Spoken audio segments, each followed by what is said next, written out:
Vous écoutez le podcast Analyse Business, l'émission de ceux qui veulent créer et développer leur entreprise. Chaque semaine, retrouvez des conseils sur la création d'entreprise avec une Martiniquaise passionnée d'entrepreneuriat et d'histoire d'entrepreneurs. Bienvenue sur le podcast Analyse Business.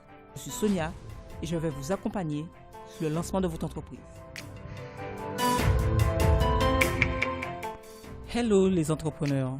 Aujourd'hui, je vais vous parler de la bonne idée pour créer son entreprise. Pensez à vous abonner pour être informé des prochaines publications. Lorsque je me suis décidé à créer mon entreprise, je ne voyais qu'une seule chose, la start-up. Créer une entreprise qui a du sens passait nécessairement par la start-up. Il fallait que l'entreprise soit innovante. J'avais passé des heures à apprendre à créer des sites internet, mais je refusais d'en faire mon métier à plein temps. Je rêvais de quelque chose de plus grand, de plus intéressant. Est-ce que devenir prestataire de services apporte de la valeur ajoutée? Il y en a tellement. Qu'est-ce qu'un salon de coiffure apporte aux gens?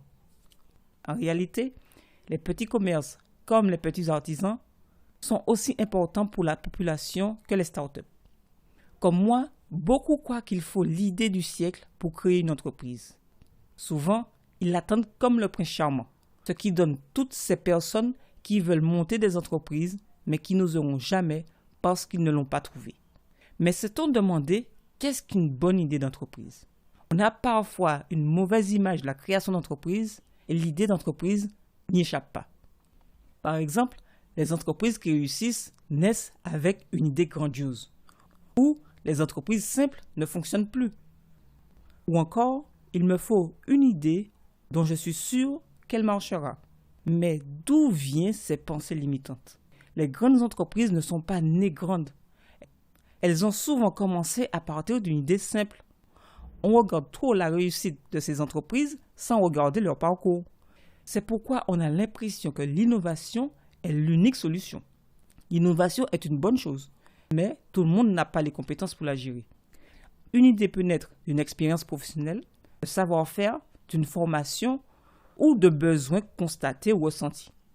L'idée ou le créateur séparément n'aboutit à rien, car la réussite dépend de la stratégie, de la personnalité du créateur et de sa capacité à transformer son idée en projet viable. Ce qui explique que le même projet peut être un échec pour une personne, mais un succès pour une autre. C'est aussi pour cela que les structures d'accompagnement cherchent l'adéquation homme-projet. Quelles sont les motivations? Quelles sont les compétences du futur entrepreneur? Qu'est-il prêt à supporter pour mener à bien son projet? Vous voulez créer une entreprise, vous avez en gros deux grandes possibilités. Partir d'une idée classique, par exemple un salon de coiffure, un magasin, une supérette, ou créer une entreprise avec une idée totalement nouvelle. La démarche n'est pas la même. Elle vous impose d'apprendre à connaître votre marché. Le risque est plus grand, car il y a plus d'incertitudes sur le marché et sur ses besoins. Alors, vous ne devriez pas dévaloriser une idée par rapport à une autre. La bonne idée est celle que vous arrivez à gérer et à comprendre les subtilités, à comprendre les besoins du client et à trouver des solutions face aux imprévus. Trouvez alors le projet qui vous motive et vous trouverez votre bonne idée. Vous avez déjà entendu beaucoup d'entrepreneurs à succès dire qu'il a eu l'idée avec un grand I dès la première fois. On parle souvent d'un projet simple et c'est au fil des rencontres, des opportunités et des actions que l'idée s'affine et devient une entreprise qui réussit. C'est quand j'ai accepté cela que j'ai arrêté de perdre mon temps à imaginer l'entreprise parfaite et que je me suis lancé dans la création de sites internet. Autre chose, arrêtez de vouloir une idée où il n'y a aucun risque d'échec. Ce n'est pas réaliste, pour au moins deux raisons. La première, le risque zéro n'existe pas. Le risque fait partie de l'aventure de l'entrepreneur. Il doit le minimiser en cherchant à connaître son marché et ses clients le mieux possible. Mais le risque existe. La seconde, le croire multiplie vos risques d'échec ou de ne pas commencer du tout. Donc, mon conseil est de choisir une idée et de la valider. Premièrement, l'idée simple.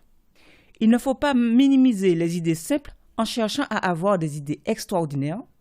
Parfois, on peut se dire que l'idée est tellement simple qu'elle ne fonctionnera pas, mais c'est souvent une idée qui marche. Alors, si vous lancez en créant un salon de coiffure, un café, une épicerie ou une petite boutique vous parle, faites-le. Évitez aussi de créer une entreprise avec des milliers d'activités, surtout lorsque vous commencez. Simple veut dire simple. Lorsque vous êtes entrepreneur, au démarrage, vous êtes partout. Alors, vous devriez rester le plus simple possible, c'est-à-dire une entreprise, une activité. Deuxièmement, personnaliser l'idée. En créant une telle entreprise et en la personnalisant, on peut obtenir des entreprises viables. Dans le cas de notre salon de coiffure, on peut cibler les hommes, les femmes ou encore les enfants. Le salon peut s'adresser à un certain type de cheveux, par exemple les cheveux crépus ou métissés. Préférez créer un salon de coiffure avec une cible spécifique. Sinon, vous risquez de vous perdre et de ne plus savoir à qui vous vous adressez. Au final, vouloir vendre à tout le monde et ne satisfaire personne. Il faudra adapter votre idée à votre cible.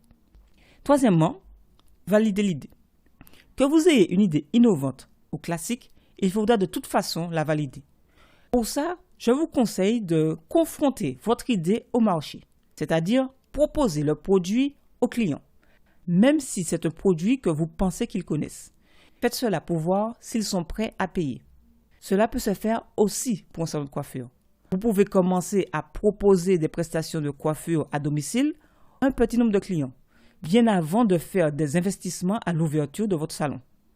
Il faut comprendre que trouver une idée, c'est répondre à un besoin du client.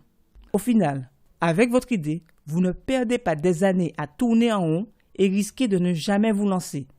En démarrant avec ce que vous avez, vous aurez l'avantage de l'expérience. Au fur et à mesure que l'entreprise grandira, elle proposera de nouveaux produits et au final, elle deviendra une idée géniale. Et vous, avez-vous déjà trouvé votre idée? Qu'est-ce qui vous empêche de la valider? Ou alors, où en êtes-vous dans votre projet? Laissez-moi votre réponse en commentaire. Pensez aussi à partager cet épisode sur les réseaux sociaux et auprès de vos amis. À la prochaine!